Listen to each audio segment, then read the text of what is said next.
I'll call this Study Committee on Nonpartisan Elections for Local School Board Members to order.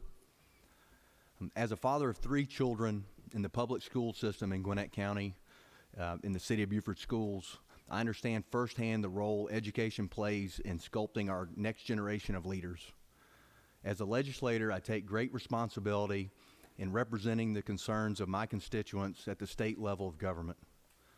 While education is and should be predominantly controlled at the local level, the state has an important responsibility of ensuring that all Georgian students receive the best quality education possible, regardless if they live in a metropolitan or a rural area of Georgia.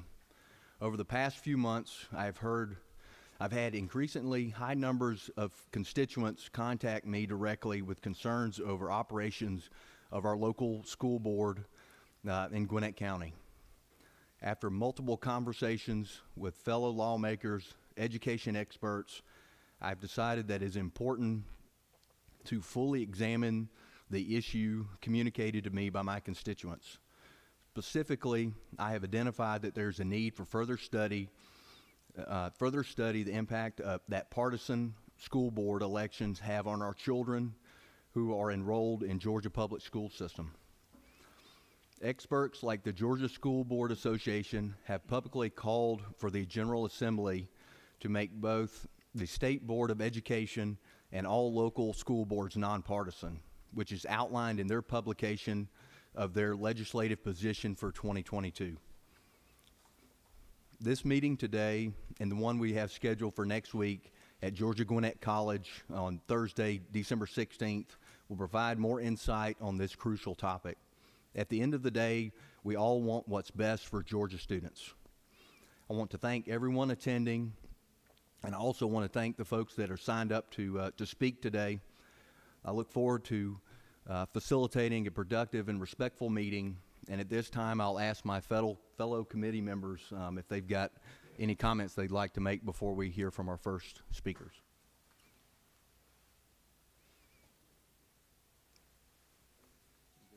Okay, no comments. With that, we'll move on to our first scheduled speaker that we have on our agenda.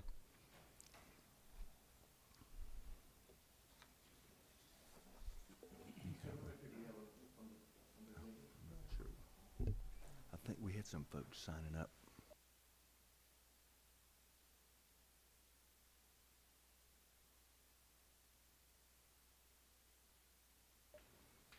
The first one we have on our speaking list is Michael Rutnick.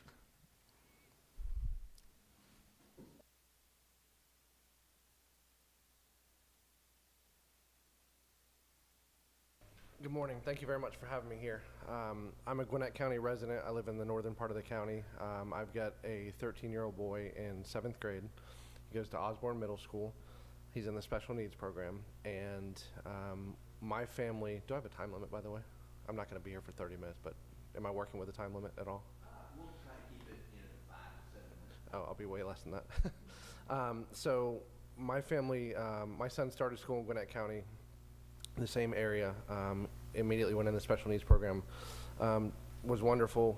We ended up moving to the state of Kentucky for my job, and that state and that specific special needs program was so terrible that I left a very good job and came back to Gwinnett County specifically for the school system. We targeted Gwinnett County. We targeted specific cluster, specific elementary school at the time because of the special needs programs that they had. And that's all to tell you that how good Gwinnett County schools are. And there's a reason that we came to these schools. Over the past 18 to 24 months, the school system has not been as good as when we first started back here and when we went to elementary school here when my son was starting kindergarten and 1st grade. This particular issue about nonpartisan school districts, in my opinion, has played a very big part in that. I think that there's a lot of issues being drug into meetings, being drug into education, that are partisan issues and don't need to be part of the school system. School needs to focus on educating children, not bringing partisan politics into the school system, and that starts at the top. We don't need our Board of Education members being associated with a political party. There's no reason that money needs to be drug in from donors that from across the country to support candidates in positions in a local school board, and that's what this is. This is one of the smallest positions we have in our county. It's very, very important, but when you compare it to state senate or national senate or House of Representatives or many other positions, this is it's the last thing on the ballot box. I remember voting in 2018 for my candidate, and I remember it was the very last position. Our school board, our school system has really been hijacked by politics recently, and it's unfortunate. If you attend any of our meetings, it's just very divisive, and I think if we were to take the politics out of it, take the partisanship out of it, we'd have more of a chance of focusing on the success of the children, and the children being the number one issue at the forefront of anything, and that's what needs to happen. There's been a lot of issues that have come up, like mask mandates, CRT, things like that during school board meetings that divide our school board, divide our parents, and we need to focus on a measure that's going to bring everyone together. And if we take the R and the D away from someone's name on the ballot box, I think that will be a great starting point to bring people together. And specifically when people go to the ballot box, they'll have to do more research about their candidates. The candidates will have to be more prepared. The candidates will have to make a name for themselves when they're campaigning and be familiar with issues, and they'll have to make sure that they're very well versed and getting out to their voters so that the voters are able to be familiar with who they're going to vote for and not just straight down the ballot box. At the end of the day, this is an extremely important measure to my family, and this is one of the reasons that we targeted this county and where we live now and where we plan to finish out my son's high school career for the next 5 or 6 years, was because of the school systems and and we want to stay here, and that's our plan. If things continue on the track that they're on, we may have to make other decisions and move outside of the county because of specifically what goes on at our school board and our school board meetings, and how that trickles down to the local elementary schools, middle schools, high schools, because believe it or not, it really does. The decisions that are made from a partisan standpoint definitely trickle down to the students themselves. That's all I've got. Thank you so much, Michael. Any questions for Michael? Yes, sir.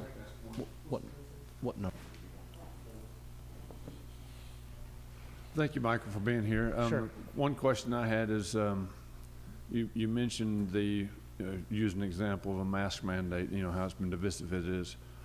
How does changing partisan elections for school board not make two different distinct crowds of opinion and differing opinions come to school board meetings and have a divide over an issue? Well, I think that you'll always have a divide on every issue. Whether it be a mask mandate or curriculum or any other issue that comes up, teacher pay, there's always going to be a divide of people that believe one side or another side. If you don't have a partisan school board or a partisan election, then you're likely to have to identify those, how you stand before you get elected. You don't have to. Right now, you can stand by the letter behind your name, and you can get on the ballot box, and people can vote for you by the letter on your name. When it comes to people not being associated with a party, I think they're going to have to speak out about the issues while they're campaigning. I think they're going to have to take a stance while they're campaigning. It's going to be a more difficult election for someone to get elected, in my opinion. Because they're going to have to work harder, and that's what I want. I want my school board members to work hard to get into office. I want them to take a stance, and I want to know where they stand before they get into office, and not play both sides. I want them to let me know where they stand on every issue that's important to me. Okay, thank you. Mm-hmm. Thank you, Mr. Chairman. Ms. Ruckney, I too want to thank you for taking time out to be here. You stated that since you came back from Kentucky, do you feel the quality of education has gone down, and the quality? Do you feel the quality of education has gone down in your particular county? I do. Further, if that's true, sir, you've had partisan elections before you left. Mm-hmm. And so what's the difference now that you came back? We still have partisan elections. We have an extremely divisive school board right now. And you are correct that we've had partisan elections, I don't know, I guess for the history of Gwinnett County's elections. But since this divide that we've had in our school board, and I'm not saying if we didn't have all 5 Democrats or all 5 Republicans, because we did have a registered Democrat, if I'm correct, on our last school board before 2020. It has become tremendously divided, and that trickles down, like I spoke of before. And if people, again, are not associated with a party, there's not going to be groups that are going to be supporting these candidates. There's not going to be groups that are pumping money into candidates. This is going to be a nonpartisan election. It's going to be a grassroots movement. And honestly, my hope is that parents of children in the county will be involved as school board members. That's my personal hope, is that stakeholders and individuals that have children in the school system are the ones that are making the decisions to representing parents and children and teachers in our school system. Follow-up question, Mr. Ruckney. Isn't it true that most school boards, including Gwinnett County, is one of the lowest paid, and when they run for office, the contributions don't come from big corporate or big groups, but just come from personal friends? When you look at their disclosures, it's not big groups coming in supporting school board members? I'm certainly not an expert on that. I have done some research about campaign disclosures, and I will tell you that there has been a lot of money that has come in from out of state, and there's been a lot of money that has come in from corporations for members of our school board right now. And you think that makes that affects the quality of education and the quality of teachers that come into Gwinnett to give a good education to your children? Is there a direct correlation between the money that comes in from campaigns and the quality of education in the county? Is that your question? Yes, sir. I can get back to you on that. I don't know that I have the research in my head to be able to answer that question accurately. Okay. In my opinion, my personal opinion, I would say that the quality of education has diminished in the county in the past 2 years since I have seen a divisive school board take such measures as firing our superintendent, as other aspects and decisions that they've made. They fired our superintendent 2 years removed from us winning the Georgia School Board Association School Board of the Year. I mean, I don't think anything happened in those 2 years to warrant that, and our superintendent runs our school system, makes those decisions. I'm not saying the new superintendent is bad. I don't know. I don't think there's been enough time to judge him. But our old superintendent certainly was worthy and had been on the job for 25 years, and that was a monumental decision that was made by our school board and members that were elected by money that came in droves from out of state and big corporations. But you're also aware that you're not involved in the executive committee, and you don't know about embezzlement or anything or anything else that's going on for the better interests of the school in the executive committee that the public may not know, that the school board members may know, that may sanction a person being removed or bringing someone else in. But I'm not saying that, but I do know that Gwinnett County's history of being one of the top school systems in the state, and I believe in the nation, and it's still one of the top education systems in the nation. And But you think that's directly related to school board elections? I think the reason that we are one of the top school systems in the country is because of leadership. And we've had stable, extremely good leadership for a long time. That leadership has changed, and that leadership has changed since we've become a divisive school board.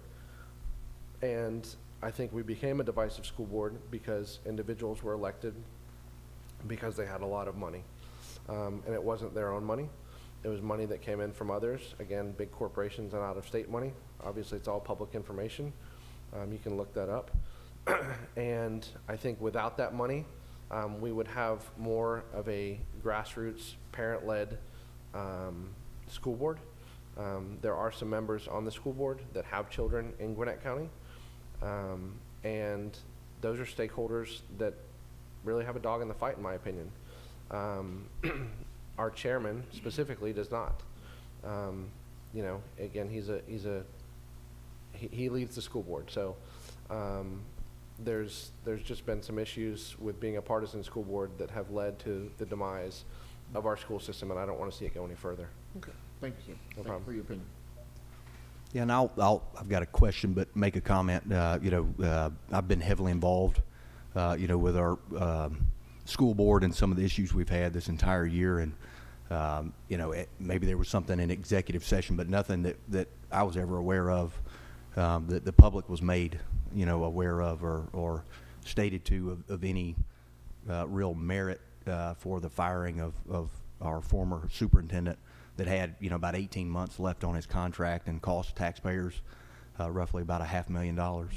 But I do have one question, and I know you and I have talked several times, and I know you've had concerns that you've tried to bring to the school board, not necessarily some of the hot button topics that we've talked about today or that's in the media, but have you had issues with getting responses from the school board or transparency issues or anything when you're trying to address the school board at their meetings? Absolutely. There's one school board member that will respond to me in a somewhat timely manner. The rest of the school board members, I take that back. Karen Watkins has responded to me from time to time as well. The majority of the school board does not respond. The majority of the school board doesn't take the time to acknowledge receipt of an email, doesn't answer texts or phone calls, and that's very frustrating as a parent. I certainly never expected my state senator to give me a cell phone number, and I appreciate that. Nonetheless, to answer the phone, to take time out of his day to listen to me. Again, I don't want to prioritize the elected officials in our state, but while school board is very important, I think there's a reason it's close to the bottom of the ballot box. If I were on the school board and someone reached out to me, whether I agreed or disagreed, I would take the time to respond to them. To me, not responding is the most disrespectful thing you can do. And these school board members, while they have different districts, they all vote on issues that affect my family. It's not my school board member has different rules for my district and the 5 districts. They all vote collectively to affect my family, and so I feel like I should be able to reach out to any of them for any of the issues and expect a response. At least I'll get back to you in this time frame, or just write me back and say, hey, I disagree with you, I don't think we should talk about this. But no response is very disrespectful in my opinion. Thank you. Thank you, Mr. Chairman. I have one question. So you mentioned 2 years ago that the Gwinnett County School Board was School Board of the Year under the GSBA designation, or 2018, so 2018? 2-3 years ago. Do you know whether or not since 2018, and maybe this is a question for GSBA, has the Gwinnett County School Board kept up with all of their annual certifications, or have they applied for those specific designations that give a school board, that it's not really accreditation, but you're going down the right path in terms of upstanding behavior and working together and all those things that I know GSBA gives out at their Sure. annual meetings. every year? And I know they just had an annual meeting, I guess, about a week ago. Yeah, so to answer your question, I don't have that answer. I don't know if they've kept up. I'm sure when there's awards, you have to apply for them and submit certain documents and meet certain qualifications. I don't know if they've done that for 19, 20, 21. I do know that we are under the umbrella of Cognia, which is they're the oversight company or committee that oversees our school system. They are, I don't want to say employed, but they are chosen by either the county or the state to oversee our specific school board. We did just have a special investigation in the past 3 or 6 months because of issues on our school board, because of behaviors by our school board members. And the report came out, public information again, and you're able to see the issues that our specific school board is having. And a lot of it is creating divisiveness and doing it in a public manner. And they were very strictly warned to stop doing the behaviors that they're doing, specific individuals. And so they have a regularly scheduled accreditation hearing or whatever they do for next year, 2022. But for that to happen at the cost of our district was ridiculous, that should even take place. A lot of it had to do with social media behavior. A lot of it had to do with behavior in meetings, being divisive in school board meetings. And if you read the report, it says that they needed to act as a body and less as individuals. I'm sure that's a challenge when two people disagree on things. Right. But I think that's why you have discussions and why you try to act in the best interest of the children, parents, and teachers. Do you know, I have a follow-up question, Mr. Chairman. Do you know whether the Gwinnett County School Board holds currently an annual retreat that would basically be a public, transparent, almost like a regular school board meeting, where they would designate or set up kind of their rules of engagement with the public and kind of their code of conduct that they would carry out for that specific annual year once the school year begins? I know most school boards do that, and usually there's either a consultant or staff member from the Georgia School Board Association who attends to basically usually facilitate those discussions. Do you know if the Gwinnett County School Board has done that in the last 12 to 24 months? So we had two new school board members come on board in January. January was their first meeting. And shortly thereafter, they did have trainings. If I remember correctly, it was on a weekend, maybe a day here, a day there, 2 or 3 days.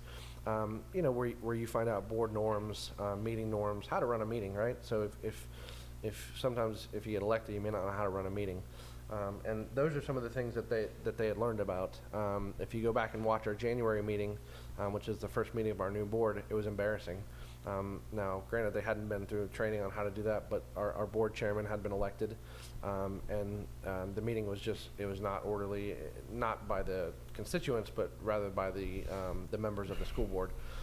So, to my understanding, they have gone through some level of training for, call it 2 or 3 days that I'm aware of, to go through those board norms and behaviors and how to run a meeting and things like that.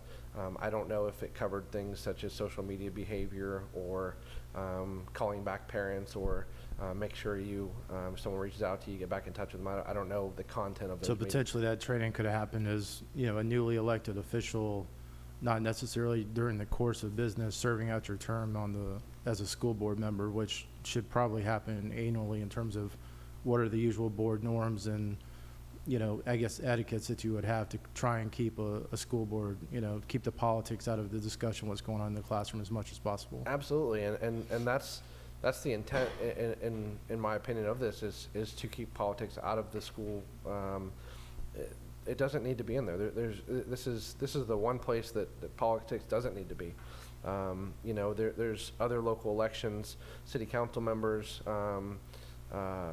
Small, not board of commissioners, but other elected positions. I can't think of them off the top of my head that are nonpartisan elections, and there's a reason they're nonpartisan elections. This needs to be a nonpartisan election as well.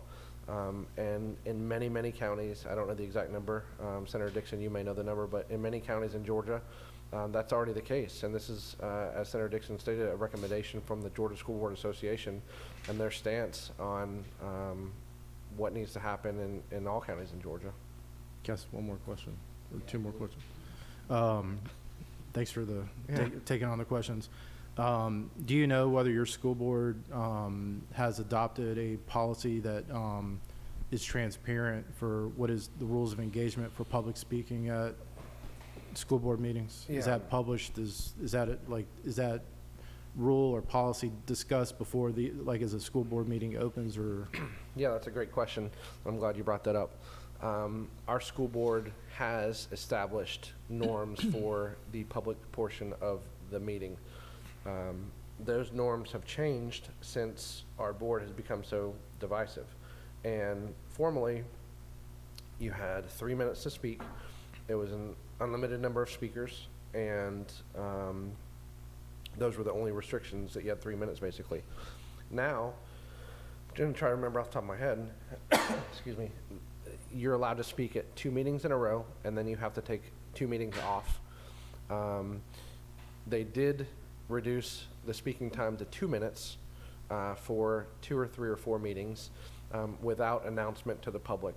Our chairman made that decision because they had so many speakers there. We've had as many as 80 speakers signed up. They've also reduced the number of speakers that can sign up per month to 30. And this is also that they can get to bed at a reasonable hour. So if there's a policy that they adopt, their own policy they adopted in place, you're telling me that your school board is kind of picking and choosing who can speak and when they can speak, and instead of basically, as an elected official or public official, basically sit there, and if a parent wants to grill you for 2 minutes, Right. just take it. Because Yeah. my understanding as a former school board member, that was our job when we got elected. Yeah, and I don't want to. If you speak, you still need to be respectful, right? But Right. you should still have the opportunity to let your voice be heard. And that if you're not able to get on the computer at 9 o'clock the Friday morning after a board meeting, you're not going to speak. There's no chance of Right. you getting on that list. And there's a lot of people in our county that work. There's a lot of school teachers that are at school that may want to speak. There's a lot of students that may want to speak. And to limit it to 30 people, again, to be frank, because you want to get to bed at a reasonable hour, is unfortunate. And that was, both sides saw that as extremely frustrating. Do you know what the population of Gwinnett County is? 975,000-ish. So more than 30 people, right? Yeah, it is more than 30 Okay, people. just curious. Yeah. One last question is, do you know, or are you aware of whether the Democratic Party in Gwinnett County or the Republican Party in Gwinnett County has come to school board meetings and participated in public participation? Both have. And there's a special section at the beginning of the meeting that's at times reserved for speakers that may hold a political office. They get extra time, so that they get like a 5-minute section by themselves uninterrupted. I don't know what that section is called. And that has been granted to, off memory, 3 or 4 Democratic Party members that I can remember. It has never been granted to a Republican Party member. Are they elected officials, or are Elected they party officials. members? So Elected. I guess, let me rephrase my question. So take the elected officials out, because, I probably would give deference if my state house member or state senator walked in the room and wanted to ask questions, whether I agree with them or not. Like, they are, I think there's a, but specifically, like the chairman of the Democratic Party in Gwinnett or the chairman of the Gwinnett Republican Party, have those organizations come to a school board meeting officially and spoke to the school board? Yes. Are those party members, regardless of party or affiliation, treated any differently than parents who show up to a meeting in how the agenda is run? They're signed up in the public portion, and they're given a spot just the same as other parents. And obviously, they oftentimes come with an agenda to speak on, and that does take away from a parent, student, teacher having an opportunity to be able to speak as well. There's political candidates that come and speak.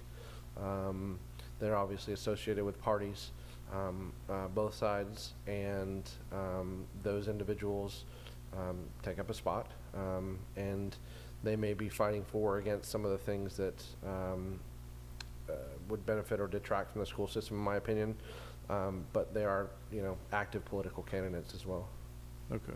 So you're saying that you have, both parties have participated in public participation? Correct. I mean, we won't have, it's probably not the proper venue to get into debate, but I think a school board meeting is a inappropriate venue for a candidate to show up and give their views, because I think you're there to talk about a specific issue, and I think the Georgia School Board Association would probably agree with that. I know my school board, when we set our rules of engagement, we will allow 2 to 4 minutes for a participant parent to speak, but there is no back and forth dialogue. So we receive the comments, but school board members are not allowed to engage with the participant. If you want to do that, you can do that after the meeting, in order to keep civility, in order to keep respect and dignity to the school board proceedings, because quite frankly, you're basically in a school building. So those things, I know my school board, I can't speak for every school board in the state, nor yours, but I think we have some very specific policies that we follow because of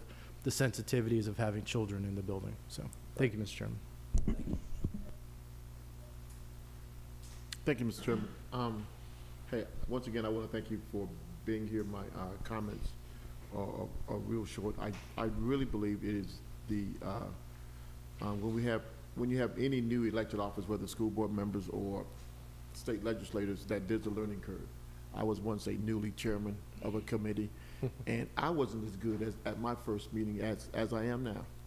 And it wasn't because of training; it was because of newness of the job. And I think people, when they get elected, they evolve and becoming that spokesman. But when I look at Gwinnett County and I talk about the history of their education system, I must applaud, from the history of their conception. And still today, I haven't seen how the quality of education has gone down. Still, you're at the top of the list when it comes to educating students, and they go to some of the best colleges and universities in our nation. And the dropout rate is I think less than 1%. So I applaud many members of the school board, all the school members, school past and present, for the work that they have done. But when it comes to, and I hear everything you're saying, but I still don't see a direct correlation between a partisan election versus a nonpartisan election. I see there may be some differences with individual members, but I don't see a direct correlation between the type of elections.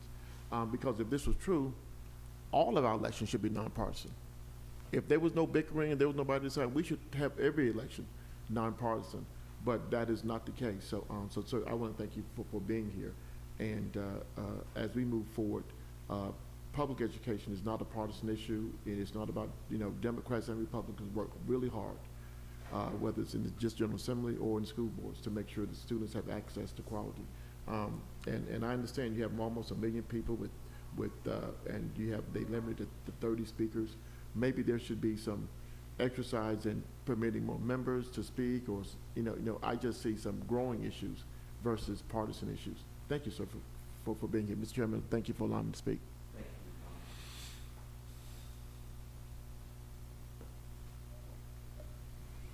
Thank you, Michael, for your comments. I appreciate it. Yep. Thank you, everybody. Thank you for the time. Our next speaker is Steve Smith.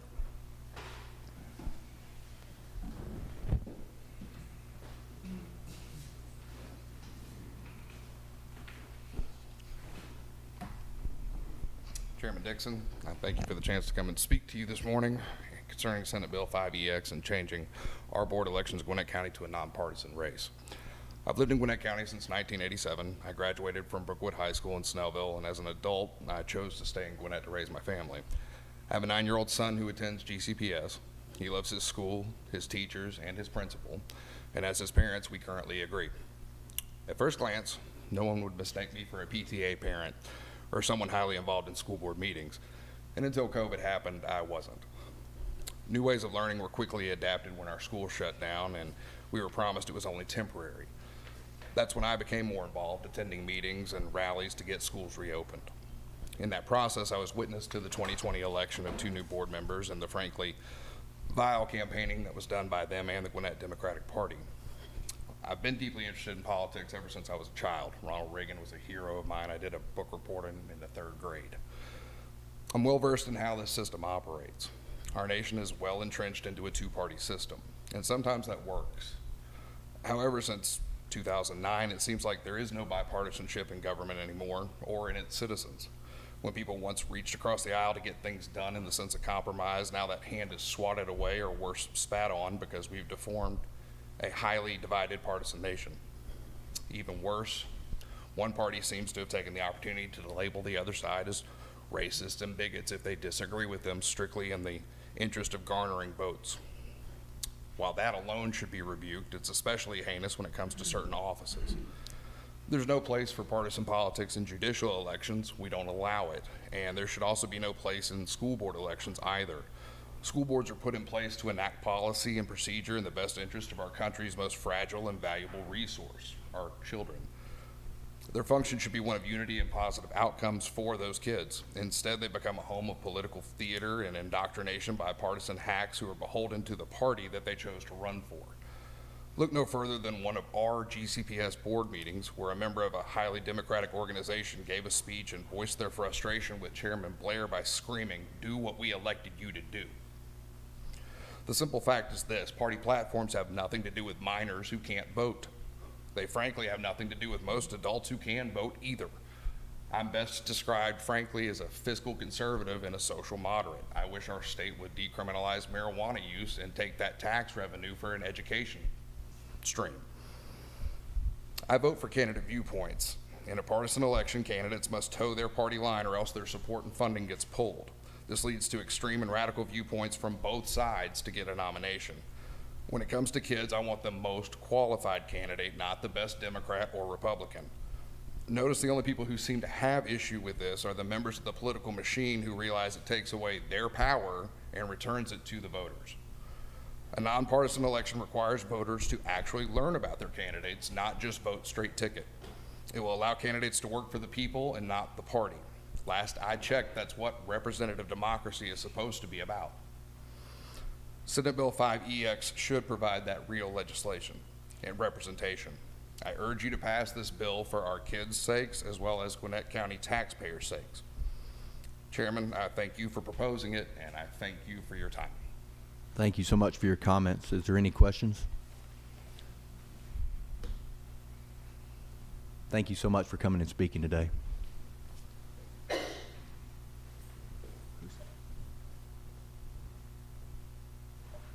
Our next speaker is Angela Palm.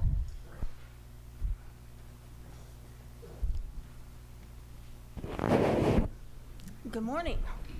I'm Angela Palm, the Director of Policy and Legislative Services for the Georgia School Boards Association. So thank you very much for the hearing and the discussion. As you mentioned in your opening, it has long been the position of our members that election of school board members should be nonpartisan. I'm not sure when they adopted it, but I've been there 16 years and it was there long before I came to GSBA. And I would also like to say that our legislative positions come from our members, not from the staff. So each year our members have a chance to adopt new positions, change the existing ones, and they are voted on every year. And so each year they again affirm that this is the position that the majority of the members want to take. And also in 2008, there was a Commission on School Board Excellence. And in their report, one of their recommendations was that elections for school boards be nonpartisan. That was not one of the recommendations that was carried forward in the 2010 legislation that enacted a number of other of their recommendations. So you have it from a number of places that they should be nonpartisan. Georgia law has for a long time allowed an option for local legislation to allow them to switch to nonpartisan. In 1983, after the Constitution was changed and eliminated local constitutional amendments, a statute was passed that allowed nonpartisan elections for school boards and superintendents. And that held until the 92 constitutional amendment that required that all school boards be elected and the superintendent be appointed by the board itself. So we have this option, and today 109 of the 180 elected school boards are nonpartisan. So we have, most of them are, and sometimes districts go from one to the other. I mean, obviously they can go from partisan to nonpartisan, but they can also flip back the other direction. And as a number of you have talked about the politics of how this works in reality, it's also true that in partisan elections, sometimes as a district changes, the person changes which party they belong to. Just as you have seen in the General Assembly, that also happens sometimes in school board elections. Our members are not naive. They all know that holding this position does not mean that it would remove politics from education. We would all like to see politics removed from education, so that the decisions that they make and the superintendent recommends to them can all be based on evidence and research and what they're seeing in their own district, and simply respond to that rather than holding to any party's political agenda or slate. They know it's not going to do that. Being nonpartisan will not make anybody apolitical, but it is a beginning to removing that and saying your focus is the education of these children. The children aren't Democrats or Republicans. They're children there to get an education. And the school board has been elected to provide that opportunity for them. And so they do believe that if they have this opportunity and they start down this path, and if members who were elected nonpartisan follow the spirit of that law, rather than just the letter of it, it would make a big change. So as you move forward with this, we certainly support, obviously, the effort to change the elections to nonpartisan. The effective date would also be important, that there would not require an immediate change, but simply at the next election in the future to work that out, so that there's time for the county or the cities are already nonpartisan. And so it's for the county district to get to that. I would like to comment on a couple of things that came up earlier. The award GSBA gave Gwinnett in 2008, the Governance Team of the Year, they were the first winners. And one of our rules is you can't apply again for, I think it's 3 years, because we don't want the same people getting it all the time. And so we made a rule that they can't do that. And we have been working with the district in training. I was with them just a few weeks ago to work with the Gwinnett Board on policy development following the Code of Ethics policy related to the Cognier report. So if you have any questions, I'll be glad to try to answer them for you. Thank you so much. Yes, you do have questions. Okay, thank you, Yes, Mr. Chairman. Thank you. Ms. Palmer, thank you for being here. You mentioned earlier that 109 of the 180 counties are nonpartisan, Yes. correct? Correct. And that's all done because of local control, am I right? Mm-hmm. The local communities decide. Now, And their local delegation. and the local delegation, are you still a firm believer of local control and local delegation being the voice of their constituents and making the decision for what's best for their local districts? That sounds like a trick question, Senator. I certainly believe in the constitutional authority given to the local boards, which is to control and manage the schools in their district. And that is often transferred into the shortened phrase of local control. So I do support that. If this became a general statute that they were going to be nonpartisan, either the statute could read that all school boards must hold nonpartisan elections, or it could simply flip the current statute and say school board elections will be nonpartisan unless there is local legislation allowing a partisan election. So it could be handled two different ways. Whatever moves us forward for better opportunities and allowing people just to focus on their work, I'm all for it. Follow-up question, Ms. Palmer. Okay. Do you believe that whether a school board is partisan will affect the quality of education or the quality of the teachers that teach our children? I think it depends on what they're focusing on. As I said, making you nonpartisan does not make you apolitical. And so if those who are, whichever direction they are, if they're nonpartisan or partisan, if they are following the spirit of being a nonpartisan board, then yes, they're just focusing on the work. And although they're elected partisan, if in fact they say, okay, I'm a Republican, I'm a Democrat, I'm whatever, and I'm elected to this board, but this is my job, and they simply focus on the job, they certainly can be very effective. I mean, nobody can deny that we have a number of very highly functioning school boards and school districts who are elected partisan. And state office, Pardon me? and state and local office that are partisan. Yes. That are partisan, and everybody works for the benefit of their constituents and of the children. Right, right. I think that somebody mentioned judicial elections earlier, and I think that's a good place to look. Nobody wants politics to weigh into how law is administered. They want it to be done fairly. And so there's a reason that we have our judicial elections as nonpartisan. It's interesting that all the municipal elections are nonpartisan. Does it make them any less Democrat or Republican if they choose to act in that way or to follow that party's philosophy? But when it comes to school boards, their job is education of children, and that should not have anything to do with a party. And so that is why our members continue to take this. And I will tell you that this is one of the most contested positions we have. At our annual meeting, when it's brought up, somebody almost always calls it out for a separate vote and wants it changed or deleted. And they always lose. The majority of the members remain convinced that school board elections should be nonpartisan. Thank you. Mm-hmm. Any further questions for Mrs. Palm?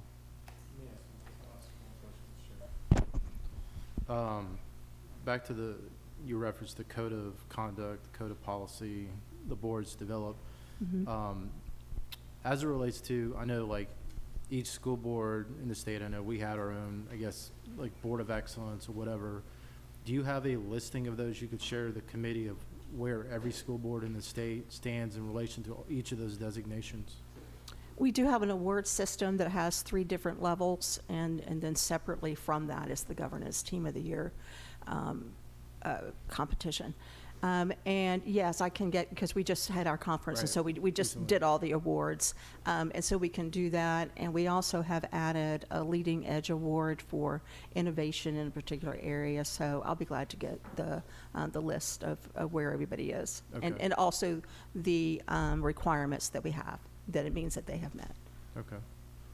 And can you, so you can confirm that like in Gwinnett County, that they have established policy, code of conduct, policies and procedures that they've adopted this school year? Do you know, or you need to research that? Yes. The code of conduct, I'm not sure if you mean the code of ethics policy I'm or if you sorry, mean code the of ethics. board norms and that kind of stuff. Okay. Every school board in the state, under state law, is required to adopt a code of ethics. The state board was required to create one in the 2010 legislation, and then the local boards had to adopt at least what the state code of ethics is, and most of them adopted that code of ethics. Okay. And so they all have that policy. In addition to that, we also recommend to local boards that they create norms for themselves on how they will conduct business, how they will follow the chain of command, what happens when you get a question from a constituent or a complaint, how you handle that, how you pass it on, how you're going to deal with media, and all those kind of operational things that when a board is first coming together, especially when you've had a very long-serving member who has lost the election, and so you have a lot of change going on the board. It's important for all of them, but particularly when you're in the midst of changes. And they have adopted that. The Gwinnett board, maybe either the October or November meeting, I believe, is when they adopted their board norms. And we had worked with them to get to the point of agreement. Do you know if they've done any public retreats around, as they had put that together, so there's public participation? I know our school board and many school boards would usually do that in a public forum so that the public can All of participate. our training sessions are actually open. So anybody could have been there. And the board norms, I believe they laid them on the table for 30 days to But you allow don't for know if they public actually had, comment. like a work session where they actually walked through and talked about. I how believe to- they did. Okay. I can't swear to that, but I believe they No, did. that's fine. Okay, thank you. Okay. Thank you. Any further questions? Thank you very much. With that, that includes our speakers for today. I'm sorry, I did not sign up. Is there a way that I could speak? I'm so sorry. I know- Yeah, you can come up and speak, sure. Yeah, we've got time. I will be very brief, thank you. And I guess you hear me better if I take this off. So, hello to everybody.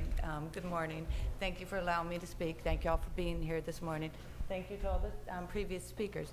My name is Cecily Harshman, and I'm with Public Education Matters Georgia. I had not planned to speak this morning, but listening to some of the conversation, I felt the need to, as a former school board member, that served on a nonpartisan board. And I do see, and the problem of money in our elections and influence. That said, that does not stop whether it's partisan or nonpartisan. I can promise you, there was very much the risk of it always in a nonpartisan election, and certainly the board that I served on that is still nonpartisan.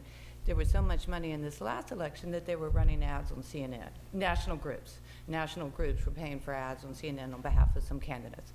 So there is national money influencing board elections, whether they're partisan or nonpartisan. There is divisiveness. I also served on a notoriously divisive board that was nonpartisan. That said, I do see value in nonpartisan. I think, as has been said here several times this morning, I believe it's the most important job in the world. No offense to the jobs y'all hold, in terms of how we best educate our children. I mean, that is the most important thing we can do, as for all of us, for the common good. It is the most important thing we can do. So I do see value in it. But I also, and having served on one, I was glad it was nonpartisan. But the main thing I see value in is that our local communities, I knew my local community. I don't know other local communities. I know y'all are doing this study committee to find out some thoughts on this, but I do think our local communities know our local communities the best. And so as Angela pointed out, there's already a law in place that allows, for both. If you are nonpartisan, you can go partisan. If you are partisan, you can go nonpartisan. There's already that law that's in place. So I do think that the decision should be left up to local communities. And certainly all that school systems are dealing with at this point, given the pandemic and all the other incredibly important things they do that are so critical for our kids, they don't need any disruption. They don't need one more thing to deal with. But in back to the local thing, I think in 2016, there was a proposed state takeover, state law, and I think the voters of Georgia overwhelmingly said they prefer local control. And I do think as a state, as Georgia, we have always valued that. So that's the most important thing, I think, in all this. I think there's a lot of important issues to look at, but I do think that piece of it, the local control piece of it, is a critical piece for the value of serving our communities well, and for the value of what Georgians value. So thank y'all very much. Thank you so much for speaking. I don't know, somebody may have a question. Yeah, and I would just like to make a comment, and thank you for speaking. I appreciate your comments, and I do believe in local control, but there are times when there's a mass portion of the population that doesn't feel represented, or their voices are being heard. That sometimes the state has to kind of stand up in certain issues. But that's just my comment. But No, I just want to make one comment to your point about 2016. I mean, my concern currently is, you know, and I grew up in DeKalb County. I mean, I'm a product with DeKalb County Schools. I did too. I am also. I mean, I served on a school board in West Georgia, where I represent today, and my concern is that the conversations we're hearing out of Gwinnett County, we're hearing out of Cobb County is very reminiscent of 2014, 2015, 2016 in DeKalb County, and seeing two preeminent school systems that have, you know, economically charged this state in so many different ways. You know, it's kind of teetering right now whether it's going to go the pathway of economic success, because the school districts really drive economic development. The school districts drive, it's really the center of the universe with everything. And so my only comment is I really hope both the Cobb County and Gwinnett County school boards get their act together for the sake of the kids in the classroom. I mean, we can sit here and debate all day long about what they think is right and wrong, but, you know, I like to see their voting records of what they're doing to enhance the school systems and the school districts at the end of the day. And that's both Republican and Democrat. So if you're elected and you're not doing that job and you're going to sit there and be a deadbeat school board member, then, you know, you should have somebody run against you. But my concern is just, you know, is seeing what this state went through in 2016 with the DeKalb County example. You know, and even the challenges we saw in the last decade, even in the city of Atlanta school system. You know, I would hate to see history repeat itself where we're currently at this state, especially with two counties with almost 1 million people. I live in a county with almost 200,000 with a 30,000 member school district, and we have a partisan school board. With the exception of the city of Bremen, all of my school boards are partisan. I was elected as a partisan school board member in Paulding County. So I have my own opinions, but I will tell you that even as a partisan school board member representing all 200,000 individuals, we took great sensitivity in the sense of the discussion, the debate, the demeanor, even amongst school board members, even if we disagree with each other, we're not going to act like, you know, 10-year-old kids in front of our kids. You know, having these debates, talking about things that, you know, and maybe in some ways they don't need to be exposed to. I mean, I grew up on the streets, so, you know, I get it. But at the same time, you know, the stage of life that they're in, and we're having this kind of political debate like we are. So if you want to go to a county commission meeting, that's fine. I'm very biased in the sense of the environment around a school and a school board. But, you know, if they want to go have those debates, then, you know, they need to go to their party meetings and, you know, they can knock each other out. So it's you know, for us to be here having this conversation, it's pretty pathetic. So I don't disagree with the concerns you've raised at all. I don't, and I happen to know them very well for the systems you referenced. I don't see.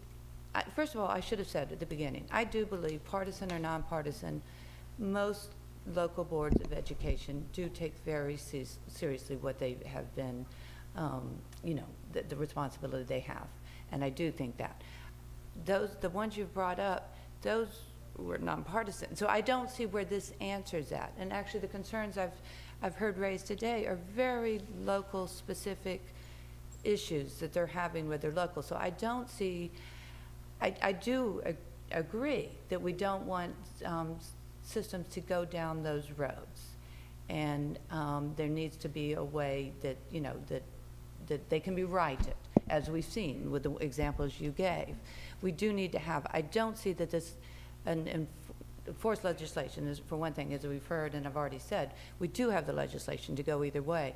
But I don't see that was, those ones in particular did not have a nonpartisan, Well, or partisan, I should say, reason for what, you know. Thank you for that. I mean, the only comment or response I'll have to that is, I think in the school board association may agree with me, I don't know, but I think their position, you know, I know at the end of this, you know, all these meetings, we'll figure out kind of where we're going to go in terms of partisan or nonpartisan. But I think kind of the bottom line here is, I think, whether it's the school board association, you know, administrators, et cetera, we want to keep the politics out of the school board meetings, because one of the number one reasons why, you know, we see school districts around the state start going down that pathway of losing accreditation is because of the involvement of politics, getting into the day-to-day aspects of what's going on with the school district. So that's the slippery slope, I think. I don't mean to put too fine a point on it, and I probably shouldn't, you know, because I'm speaking from personal experience here. It was not politics. You know, I'm not disagreeing. I'm not saying I don't see value. I think it's one variable is what I'm saying. As GSBA has said. Right. I'm just saying more fixing, this will not fix that issue. There may be an issue that we see value in. It is not something that is necessary to be done at the state level right now, I don't think. And I do think there's so many concerns we have in terms of what is an issue going on with education, that we can't, you know, we don't need any disruption, we don't need any distraction with what we need to do to make certain our kids all have what they need to be best equipped as they go through our education system.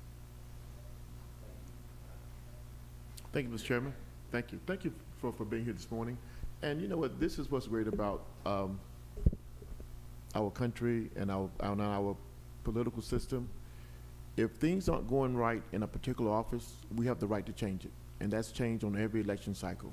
If the school board members aren't doing what they're supposed to be doing, if we see the quality of education is going down, we see teachers trying to move out, we're seeing a lot of disruptive behavior within a system.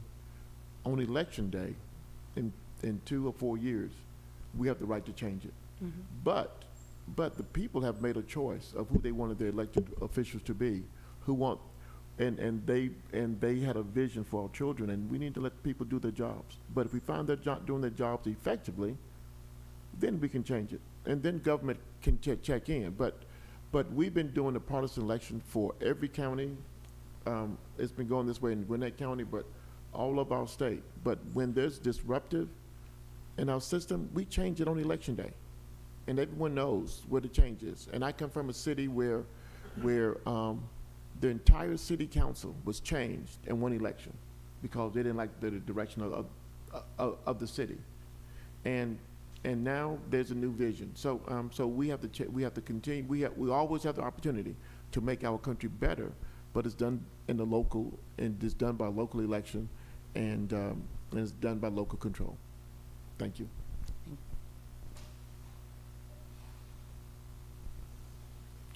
Thank you, and thank you for allowing me to speak. I have a question. I'm sorry.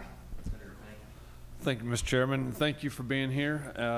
Having worked with kids as a state juvenile probation officer for 30 years, and they're still my passion. And I tell people all the time, I said, you know, one of the greatest words of our history was the word posterity.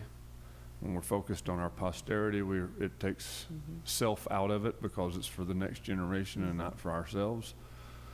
But I don't understand. Sometimes I feel like, you know, it's the age-old question, in which came first, the chicken or the egg, and when we have these kind of debates, because, you know, having divides of opinions is going, you know, and on issues is bigger than partisan politics. I mean, to me, partisan politics is just to give people an idea, you know, where you stand on the view issues with that D or that R, but it doesn't mean it's concrete. And so to sit there, and I just question, you know, the same question I had earlier: how does having nonpartisan versus partisan elections change anything?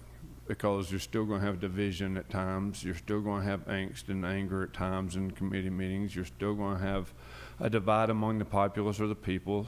So how does the partisanship change anything? You're asking me? Yes, ma'am. In your view? In my view, and I'm saying I think you can. I'm not saying it necessarily does change anything. I think you have both some of the concerns and some of all the values. We talked about whether it's partisan or nonpartisan. That said, because I did say I saw the value in nonpartisan, having served on a nonpartisan board, I do think the main thing that we should all be focused on as we come onto a school board, as we come into any public setting, really, is just that respecting all, and that people come with different opinions. So that, I'm not sure if you're asking me if I see value in not having an RRD, whether Well, that takes away Well, some of that. I'm also got to say that I was once, for many years, involved in the Republican Party, and I was the chairman of the county party for years. And I was actually chairman at the time when, leading to change everything in my county from Democrat in the 90s to Republican, as much of North Georgia did during that time. But at the same time, I think that this is one of those issues that I look at society, and going back to being in politics all those years, I don't think that I wonder if these divides are more societal, or if it's really partisan issues, or if it's just societal in the fact that we're dealing with things differently today than we did 40 years ago.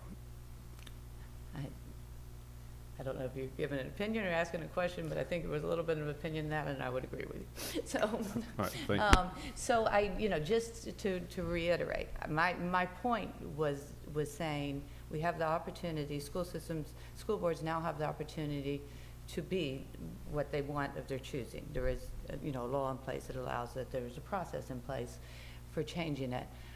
I don't think some of the concerns raised today, some of the concerns we're seeing, are going to be answered by forcing school systems to go, or school boards to go nonpartisan.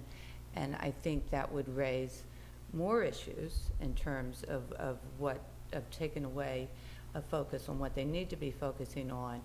And I do think the local control piece, as I spoke to earlier, that we have, I think we would all in this room agree there's value in that local communities know. We also know there's value in it. There's a history of honoring local control in Georgia, and I think it's for a good reason.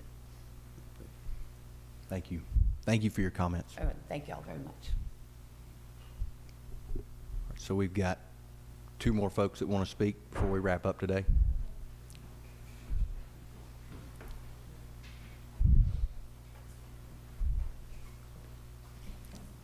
Hey there, my name is Brenda Stewart. I'm about to fall out of the chair.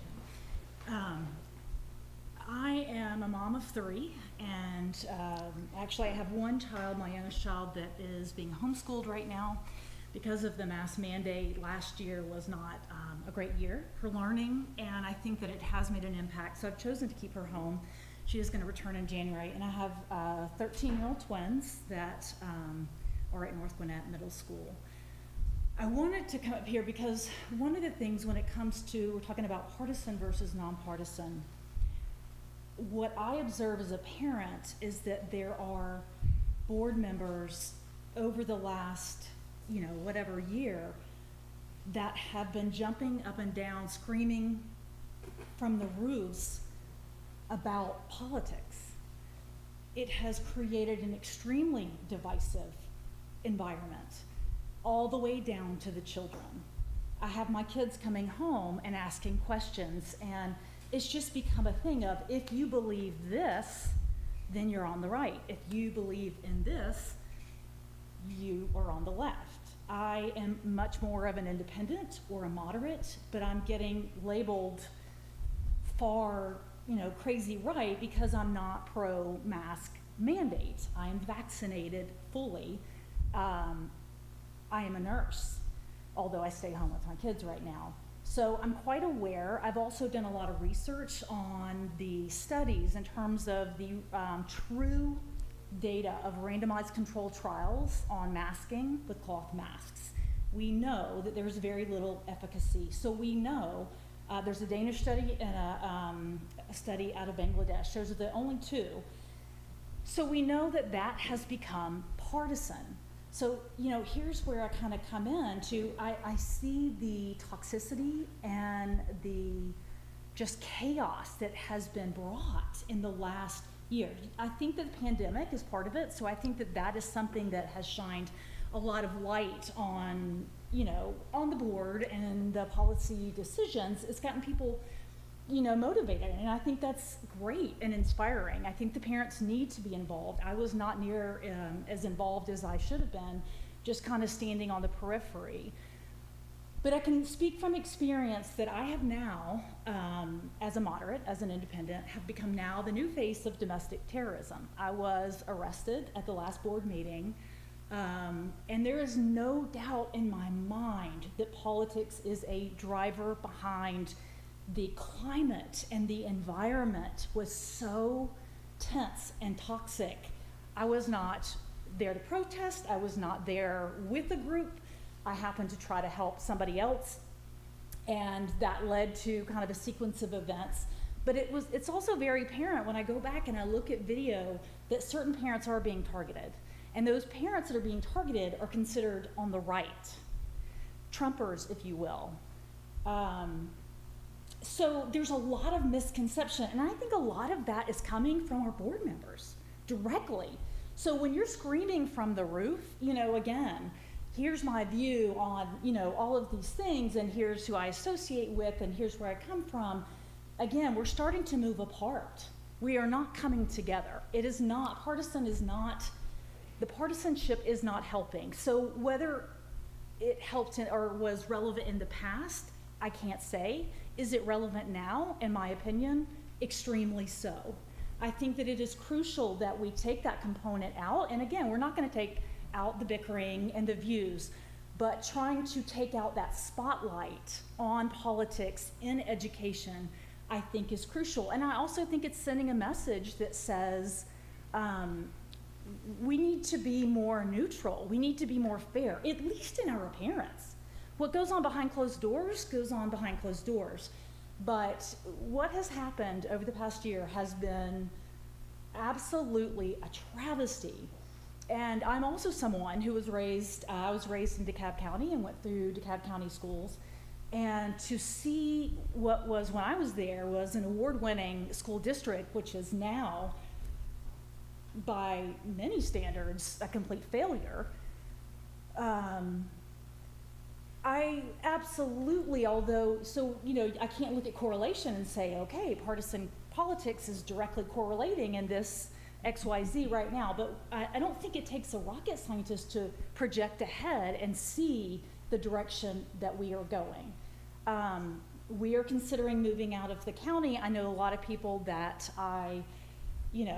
are in my neighborhood. This is a lot of people are talking about this right now. So here's the question. Are we about to have a mass exodus to leave, to go somewhere where we can have more neutrality and we can have more, again, just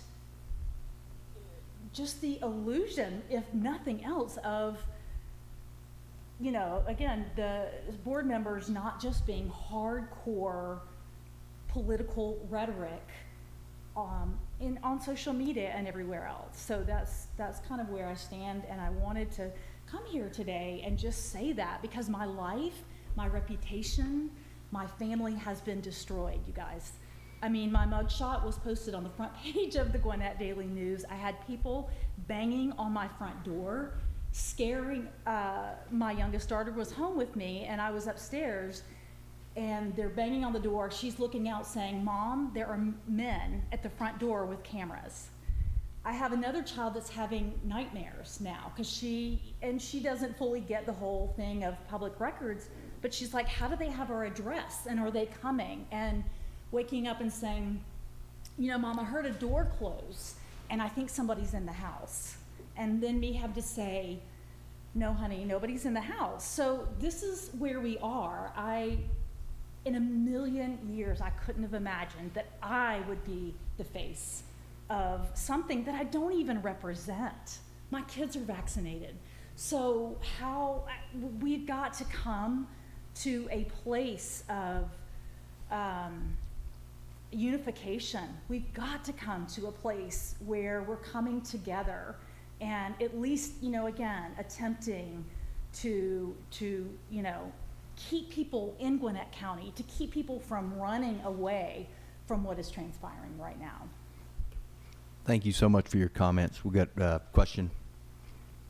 Yes, sir. Thank you, Mr. Chairman. Thank thank you for being here. I really appreciate it. I happen to know the former superintendent of the Cab school system, really good friend of mine. It's on record that he really turned the education system up the Cab County around, and now they have record graduation rates, a low dropout rate. Teachers are moving to the Cab to teach their students. And now it's an award-winning educational county and school system. So I don't disagree that it may be moving in the right direction at It this is- point. it I think is. we're talking about the dip that occurred. But that has nothing to do with partisan elections, though. I mean, and I don't know whether or not DeKalb County has partisan or nonpartisan elections. But what I do know is that the people notice a problem, and they brought in the right people to change it around. So when there's a problem, we look at it and we'll take it. And I didn't know that the state jumped into DeKalb and wanted to turn their election system around because of they noticed a drop in education. We let the constituents, we let the people of the community handle their problem, bringing in the right leaders at the right time to solve their situation. I'm deeply concerned that you were arrested. That is troubling. Why were you arrested in the school system? Was it at a school? You were arrested at a school board meeting? I was attempting to get in, and it's a very complex story, but it has to do with a pair of child TSA-approved round-tip scissors that I reached to show the SRO that the blades you can run back and forth, and that was perceived as a threat, which turned into a nightmare. So what I'm charged with, just to be clear, is obstruction. Not for 1 second do I believe that that is just coming out of nowhere. I think that we have a narrative being pushed, and I think it comes directly from much higher in politics. I think there is a lot going on in politics, again, and it trickles down. I can tell you that it was an extreme overreaction to what transpired. I can tell you that the consequences do not match what happened. I can tell you that what I've seen on video is watching certain parents go through and to kind of breeze right through, and then those digging through to see what's in the bag. So in my case, actually, I went through the metal detector with nothing, and I tried to get somebody else's, or got somebody else's phone who was being arrested. I was trying to help her, did not know her, had never met her in my life. She had yelled, "Can somebody please get my phone?" And so I went up to the metal detectors and I made eye contact with them, put my purse down so that I could kind of jog up, get to her because they were taking her away, and then come back. So I came back around, went to get my purse was already gone. So permission was not asked nor granted to search my purse. What was pulled out of my purse was there along with yarn and a crochet needle, because what I intended to do in the meeting, which are very boring, quite frankly, was to sit there and crochet and practice something that my daughter had taught me. So I had yarn, I had a crochet needle, and I had the most benign pair of scissors that you could ever imagine. This is what we give toddlers and preschoolers because they cannot hurt themselves. I have no doubt I could have gotten them in here today. I wouldn't attempt because now I'm terrified. But there is no way that these scissors could be construed as a weapon. There's no way by any reasonable person you can take them on an airplane. So when they were pulled out and said, "You cannot bring these in," my question is, why are we pulling out something like that? And I mean, a pen could be more of a weapon. A pencil could be more of a weapon. So why are we targeting certain parents? And I did completely freak out. I was completely, and there's no doubt that I started panicking, and I had a lot of words to say once they laid their hands on me, no doubt. And I do not regret that, by the way. But having your life destroyed over what transpired, and there's no restoration for that. Even if I went into the court system and I did diversion, which sometimes happens in Gwinnett, and it's expunged from my record, it's still going to show up on Google for the rest of my life. So you tell me the chances that I have of getting a job as a registered nurse for after what has transpired, right? All you have to do is put in my name in Google and it's there. So this has been, again, I just don't even know how to explain how traumatic it's been. When I would try to crochet for the week after, my hands would shake. I would get that adrenaline rush of how I felt. I'm not BSing or making things up. I mean, this has really greatly affected my life, and I do think partisan politics has a role in that. So, I think that it's worth talking more about, how taking the partisanship out of it can help to the larger conversation about the direction that we're moving.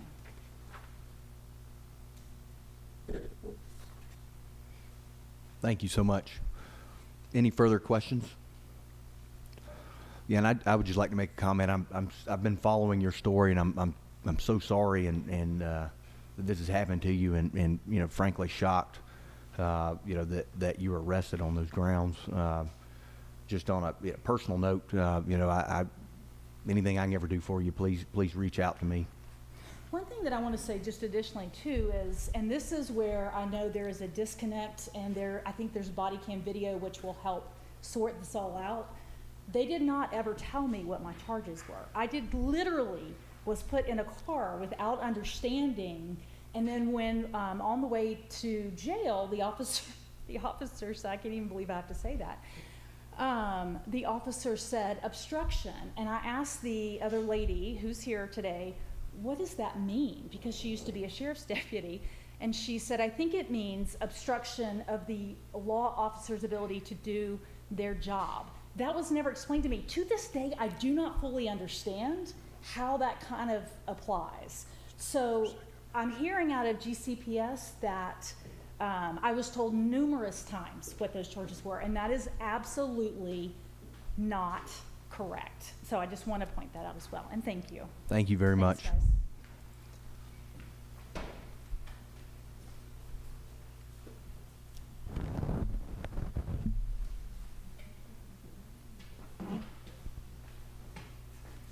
Thank you. I'm sorry I was late, so I wasn't able to sign up. My name is Karen Purple, and I am the woman that she came to help when I was arrested at the school board meeting. I want to go back, though, because I'm not here about that.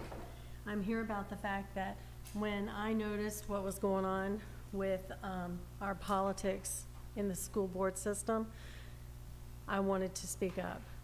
I wanted to say something. I wanted to make sure that our school board was aware that their procedures and policies and how they were handling things was not kosher with me as a parent. I'm now labeled a domestic terrorist, by the way.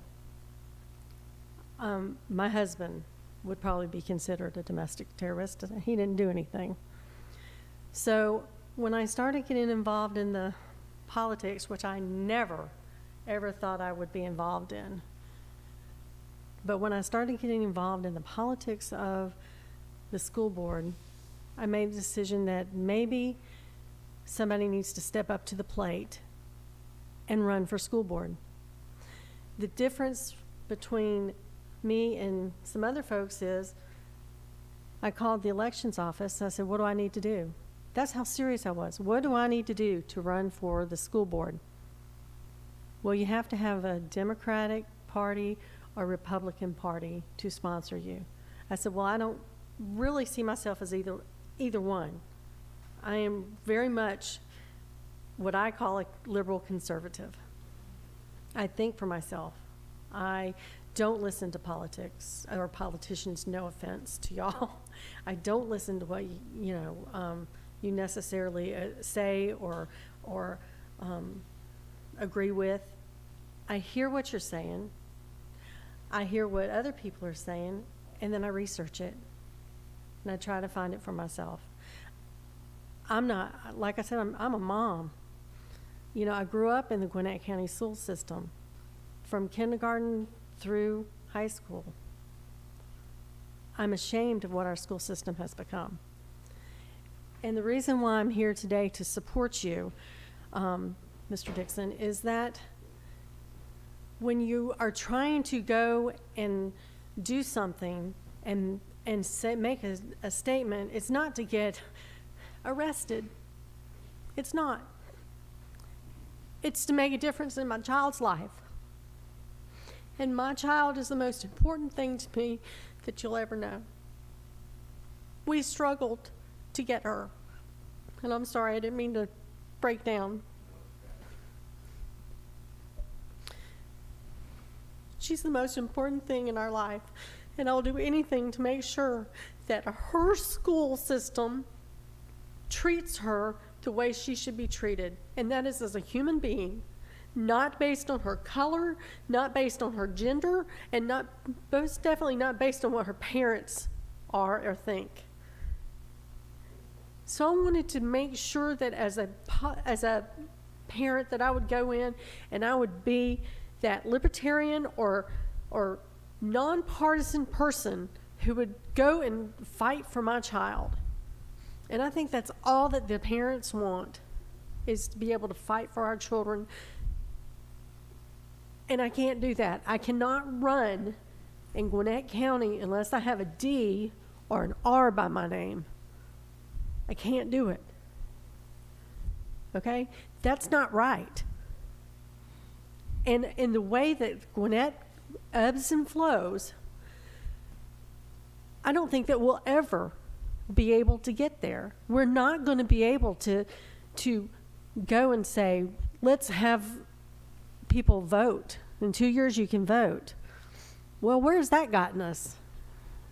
It's gotten us right exactly where we are here today, arguing about whether or not we should be partisan or nonpartisan. I want to be a parent that cares. I have been a PTA member. I've been a substitute teacher. I still am, although I don't think they want me in Gwinnett County right now to be a substitute teacher. Not that I want to, mind you. But my point is that if somebody wants to make that change in Gwinnett County, they cannot make that change because we are partisan. I can't even go to a Libertarian Party to say, please, can I run? No, it has to be D or it has to be R. And I'm not either one. I ended up joining the Republican Party so I could possibly run. But they have somebody else in mind already. And I'm sure they don't want a jailbird now in the position, because I would be running for Everett Blair's position. And I'm sure that that's not what anybody wants. But I can tell you right now that if you care about the school system and you care about the students in our school system, don't count on the voters. Don't count on the local community to take care of this, because it's not. You're going to have to step up to the plate, and hear me clearly, step up to the plate and take the partisan out of it. Help our children. Help them. Help the parents help our children. Because if we can't do it and you can't do it, we're never going to get it done. We're never going to get it done. Thank you for listening. I apologize for crying.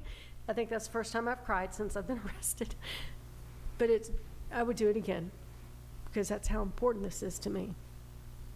That's important. My child is important.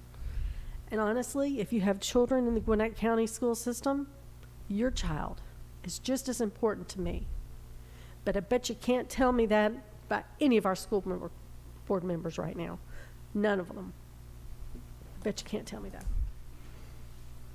Thank you for your comments. You've got a question? Senator Ma'am. Jackson.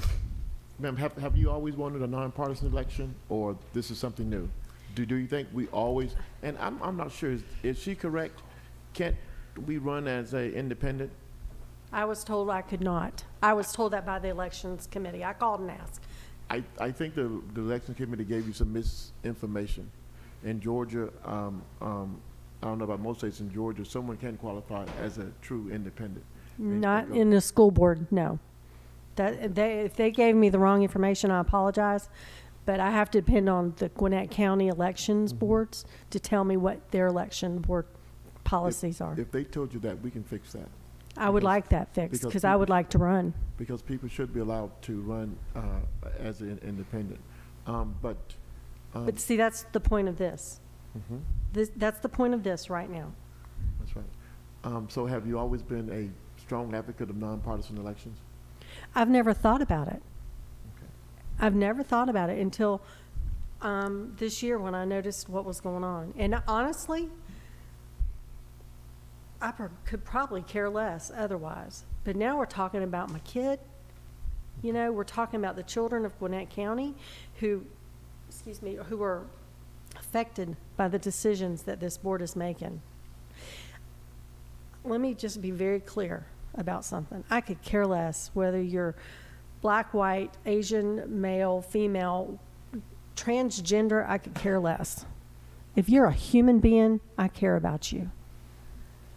And I guarantee you that what's going on in Gwinnett County schools right now is not a human aspect. It's a political aspect. And I don't think it's going to change by voting like you suggest. I don't think that will happen. Surprise me, you know. But I know I've seen the ebb and flow of 50 some odd years of being in Gwinnett County. Now, of course, I didn't care when I was younger, but I care now. And it's amazing what would spur you into all of a sudden opening your eyes and see what's going on. It's amazing what would do that. And that's why I started making the phone calls. So if you can change it where I can run independent in Gwinnett County, let me know. But I was told I had to do Democrat or Republican. And I got that confirmed by the Republican Party.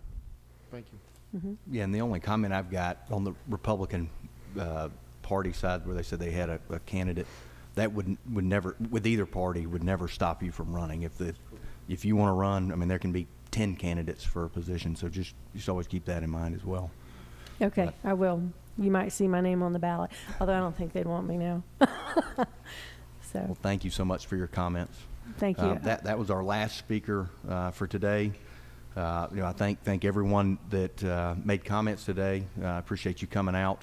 We do have another committee meeting scheduled at Gwinnett Technical College in Lawrenceville next Thursday, December 16th, and it will start at 11:30.